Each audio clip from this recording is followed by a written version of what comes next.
Today I'm working on a 2013 Toyota Sienna van, and I'm going to attack this blower motor. It's making horrible vibrating noises.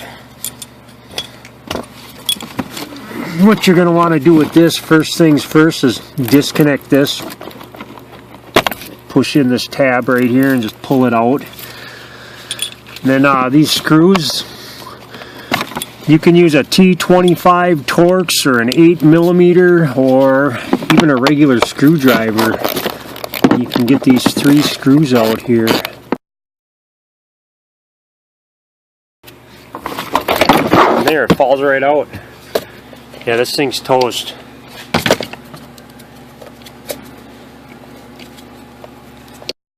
It's located underneath the glove box too, I didn't tell you that. Dude. Right there. So, yeah, easy to get at, easy to do. You don't need to pay a technician to put this thing in. Just go buy one and do it yourself. Yeah, see how loose this is? I'm really curious to see why. Boy, this thing's fancy. No wonder why it's over $100. Yeah, that's a speed controller. It's just really cheap crap. It's a Denso.